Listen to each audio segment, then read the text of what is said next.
Hey guys, I hope you're well. In today's video, I'll show you why many business cases that are created around 5G technologies do not really deliver on the promise. We are talking about massive investments here. $275 billion in the US alone, with China investing another $184 billion by 2025. And yet the commercial returns are, well, let's just say they are not quite matching the credentials of the 5G technology. I'll walk you through a real-world example from my own experience to show you exactly where these business cases go wrong. And most importantly, what you can do about it if you're working on complex technology projects that need approval. So let's dive right in.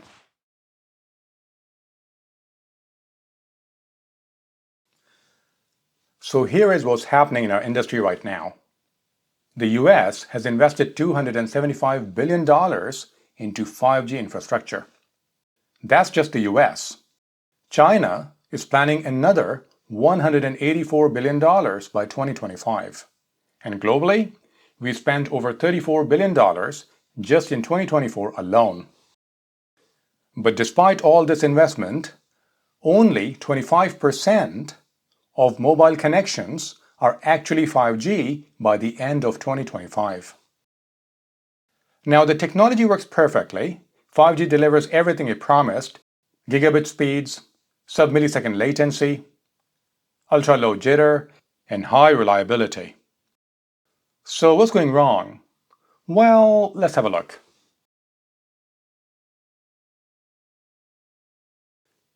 The issue is not technical, it's commercial. The fundamental challenge is that we are struggling to bridge the gap between technical capabilities and commercial appeal. This isn't about technology shortcomings, it's about translating network potential into something customers are actually willing to pay for. And this comes down to a critical skills gap. Most organizations have people who are either technically strong or commercially sharp, but rarely both. This knowledge gap leads to shaky assumptions in business case development. The result, we treat technical specs as commercial opportunities. And that is a dangerous mistake. Let me give you a real example. I once worked on a 5G deployment for a UK mobile operator.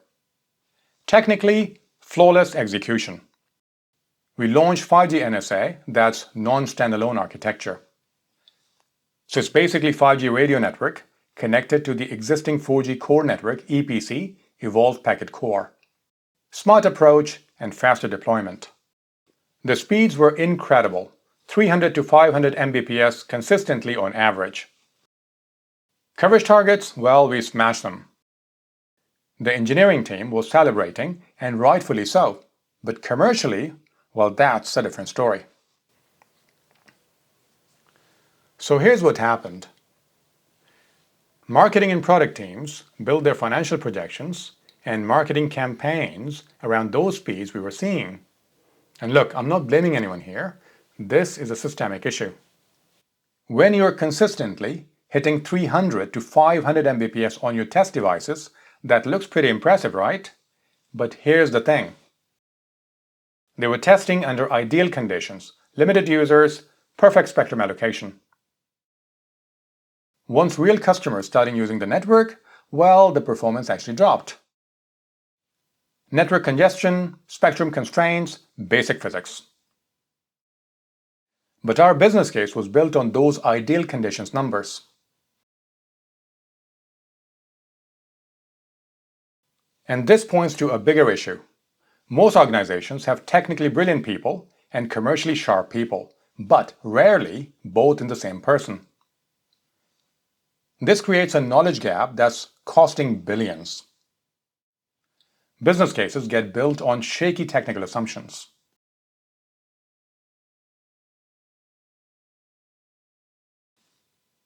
Here's something most business cases completely miss: network complexity. Modern networks are not plug and play. You've got equipment from multiple vendors, your IMS from one supplier, unified comms from another supplier. Each vendor has different costs, different SLAs, and different timelines. Let me give you an example. I've seen cases where mobile operators buy an IMS platform. IMS is IP Multimedia Subsystem and is used for VoLTE and Voice over Wi-Fi services. So I've seen mobile operators buy an IMS platform but won't launch VoLTE services for at least 2 years. Your costs are front-loaded, revenues are delayed, and that kills your business case.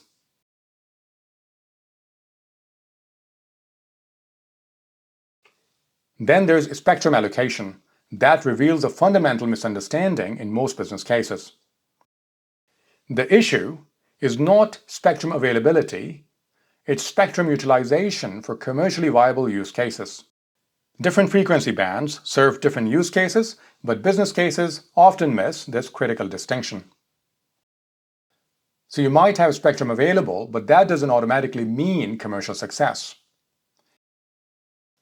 The use cases you can actually deliver need to align with what customers are willing to pay for. And this is especially complex with 5G because 5G is service-driven. Your spectrum allocation might be perfect for technical implementation, but if the use cases don't have commercial appeal, your business case falls apart.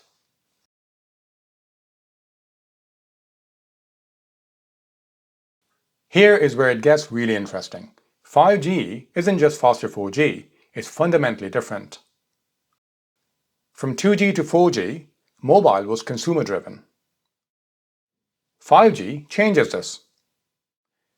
It has 3 core capabilities: enhanced mobile broadband, massive machine-type communication, and ultra-reliable low-latency communication. But most mobile operators are still thinking consumer first. They're marketing 5G as faster mobile internet, when the real money is in enterprise applications.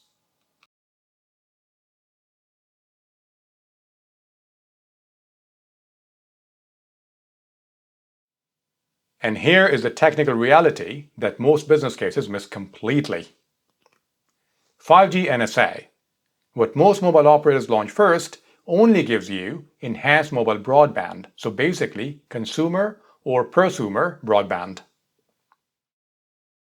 The enterprise capabilities that justify massive investments, industrial IoT, mission-critical applications, network slicing, well, you need 5G standalone for that. Completely different architecture, but business cases often lump them together.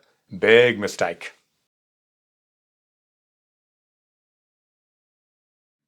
Business teams don't need to become 3GPP experts, but they need to understand what is actually available versus what's just on paper. Now take network capabilities versus device support as an example. If your network supports advanced features, but devices don't, that value is untapped. On the other hand, if devices can do more than your network provides, you're leaving money on the table. And this directly impacts your ROI calculations. If you don't fully know what you're buying, your business case becomes, well, useless.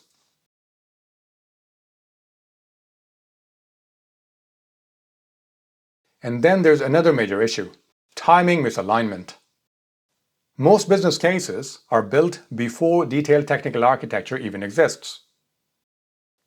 You get your funding approval, then figure out the technical details. By the time you launch, market conditions have changed. Your business case assumptions are outdated. I've seen this repeatedly. Projects that look brilliant on paper, well, not so brilliant in reality.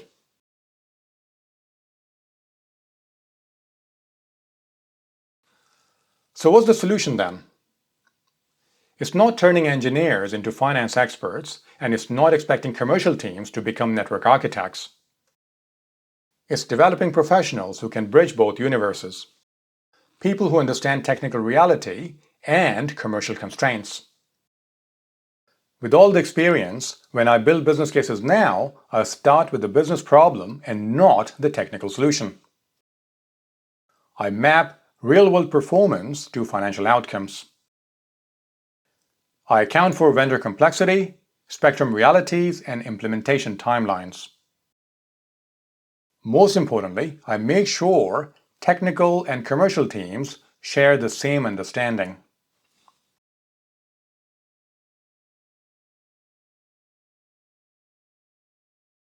The 5G experience teaches us something crucial. Technical excellence does not guarantee commercial success. What matters is realistic understanding of when and where value can actually be realized. The industry has invested hundreds of billions globally. Whether these deliver returns depends on linking technical capabilities to real market readiness. And that requires business cases that reflect technical reality, not technical potential.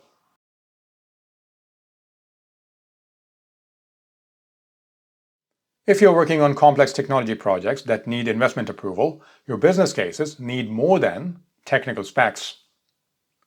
They need commercial discipline. That's exactly why I created my Business Case Builder course. It's designed for professionals who need to translate capabilities into compelling business justifications. I'll show you the kind of Excel models I use at major telecoms, how to structure cases that survive finance scrutiny, and how to present technical solutions in language that gets approved.